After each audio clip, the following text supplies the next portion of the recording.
Today I want to share with you 4 boards that I didn't get along with. This is a little bit different for me. I almost didn't want to make this video because I really don't love focusing on the negative, but I think it's important for you to realize that I don't love every board that I get on.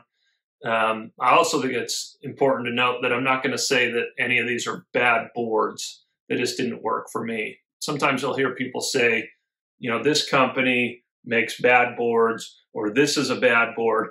I think that's extremely rare. I think most of what you get out there these days is pretty dialed in construction and in design, some better than others, but I think most of it's just what you prefer and where and how you ride.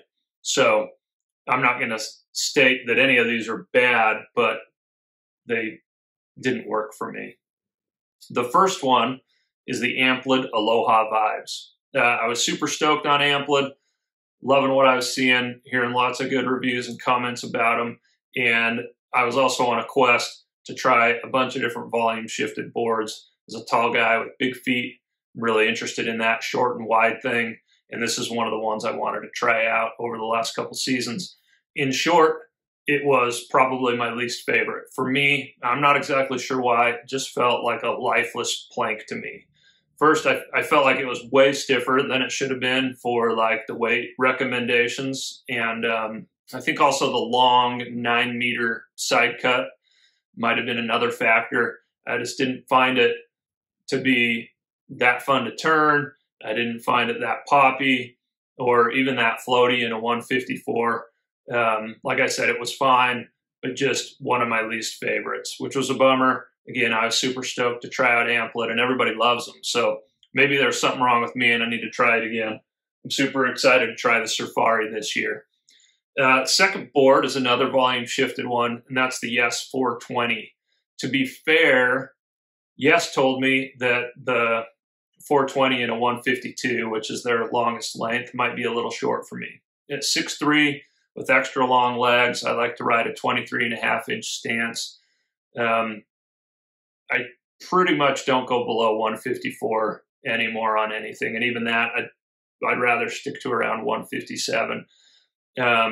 But being one of the classic volume shifted shapes, I really wanted to try that one. The width felt good. The profile felt pretty good. The flex felt good, but it just wasn't long enough to ride in any significant amount of powder. And that's one of the facts about volume shifted. And at some point, I'll probably make another video about this, but you can put a bunch of surface area into that width, but at some point you need some length too. You need some nose to float. And there's a point where you just can't go that short. I also think that the 420 is maybe getting a little old in the shape. I think there's a lot of newer volume shifted shapes that are more fun, that are doing some more things that are a little unique and different.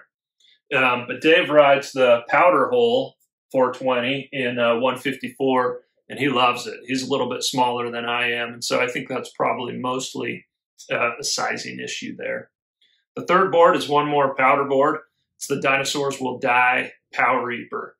I love Dinosaurs Will Die. I love their playful approach to snowboarding, how they're always kind of joking about things, but they make a great board. How can you resist a POW board shaped like a coffin with, you know, death metal graphics on it? I just had to try it. But for my feet, I got the 160 ultra wide.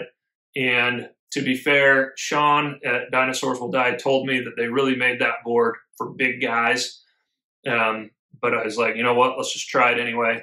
And he was right, too much board, way too stiff for me. The width was good, the shape was good, the length was good. But it was such a beefy, stiff board. It was just way too stiff for me, and sadly had to let that one go. The last board is an all-mountain board, and it's the Jones Mountain Twin. I kind of feel bad bagging on this just because I love pretty much everything I've got from Jones, and it seems like such a good all-around board, but the word that I have to use to describe it was just that it was forgettable.